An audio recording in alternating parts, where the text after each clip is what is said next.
Commitment is clearly one of those concepts that you can't really get around when it comes to the Bible. It's something that is pertinent to what it means to be an individual in the Old Testament. It is critical to being a follower of Christ. It's something you can see pretty much from cover to cover.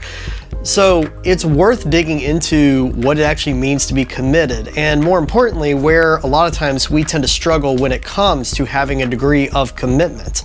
You know, when it comes to being committed, I think a lot of times people think that it's a series of things that you do, kind of actions that you take, but that doesn't really make a lot of sense, because if you think about it, there are individuals in the Bible that we know didn't really do anything, and yet Christ still showed them love and grace and compassion, the type of compassion that comes from unifying with Jesus Christ. You can look at the criminal that was hanging on the cross with Jesus. You know, there were two of them, and one of them was very arrogant, but the other one turned around and said, "Remember me when you enter into paradise." And Jesus looked at him and said, I will remember you when today we end up meeting together in paradise. So you can see right there an example of an individual who didn't do anything. So how could he have been committed to Christ in that moment? Well, it must not be what you do. Maybe it's a series of behaviors. Maybe somehow you can rationalize that criminal that was there in that moment, that there was some sort of heart thing, like a behavior that had changed. But that even doesn't necessarily seem to make sense either, because there were lots of individuals in the Bible who had very scriptural behaviors, but yet Christ really talked very poorly about them. This is classically what the Pharisees were doing. There were individuals whose behaviors were very correct. They had a very pious attitude about things, but yet there was something that was still deeply tarnished. And I think what you end up coming to is that commitment doesn't really have anything to do with what you do or how you act or anything about you bluntly. Commitment is actually an open invitation, and it's kind of a weird way of thinking of commitment as being an open invitation, because we are so accustomed to thinking of commitment as something that I have to do. I have to show that I'm committed. But in fact, what we end up seeing in the scriptural model of commitment is that commitment is an invitation. It is something that Christ provides us the opportunity to do, and then we accept that opportunity. Now, downstream of that, there will be all these different things that happen. You know, we'll want to act right, and we'll want to have our behaviors right. But in the moment, what commitment actually means is recognizing that our affiliation with God doesn't have anything to do with what we did, and it has everything to do with what God did. And so that begs us to actually look at our sense of affiliation with Jesus Christ and what we call commitment in our own lives and say, am I committed to something that I have created, something that I've done of my own power?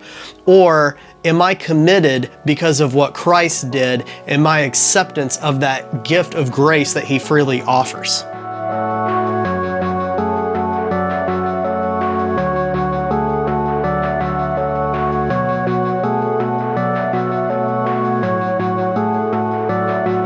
This is another one of those things that if you're not careful can actually come across as being very abstract, but when you actually stop and you think about everything that Jesus Christ did, everything He taught us about, and everything that He showed us as a sign while He was here, it actually makes a whole lot of sense. Nothing about Christ was ever about what the people around Him did. It was always what God willed. And so it makes sense that our affiliation with Christ would be the result of not something that we do, but would be the result of God's love and of God's mercy. Now, there's been a lot of different theologies that have been created around that concept right there. We're not going to get into all that, but it is suffice to say that no matter what you believe, you have to acknowledge the fact that the only reason why we have any opportunity to come to the cross is because of Christ going there first.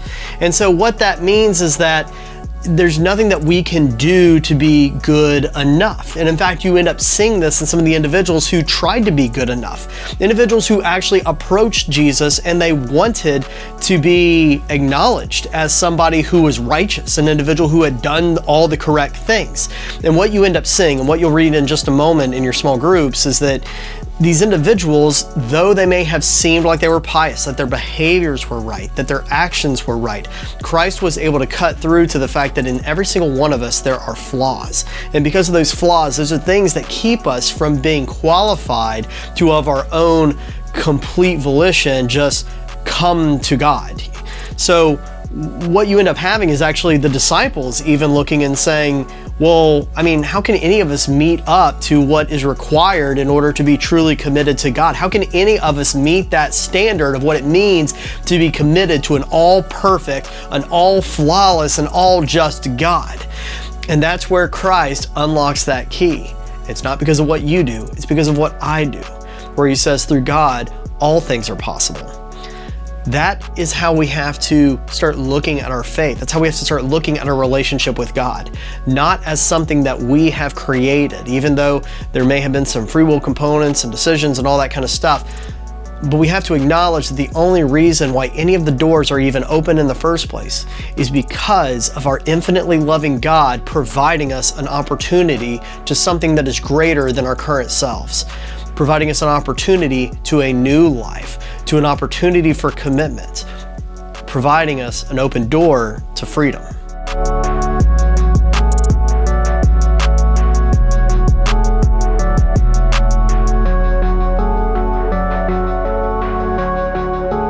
One question that I've found myself asking more and more is, what type of God is it that you worship? Do you worship the Jesus God of the Bible, the one that we hear about in scriptures, the one that's prophesied about? Do you worship the God that did all the things that are there, from cover to cover, every word of it?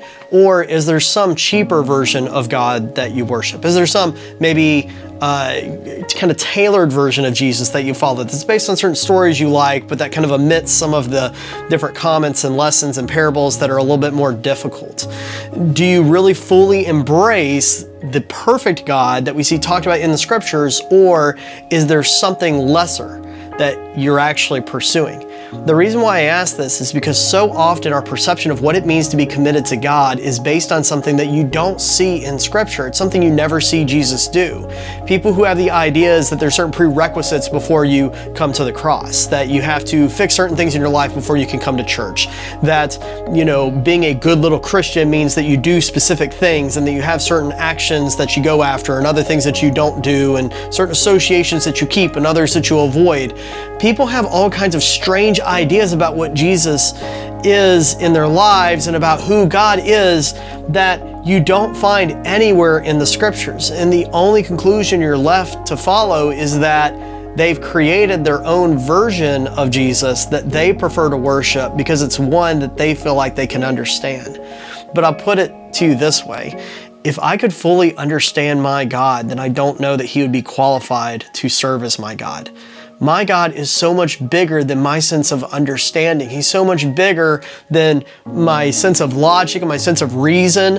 And because of all of those things, it means that I can't really do anything to commit to that God that I can't fully understand. Instead, commitment starts looking an awful lot more like me accepting an open invitation. You might call that faith.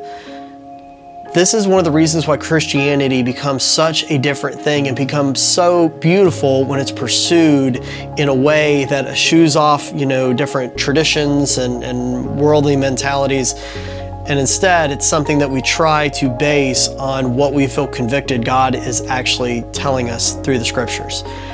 So I have to ask that question to you today. What God are you following?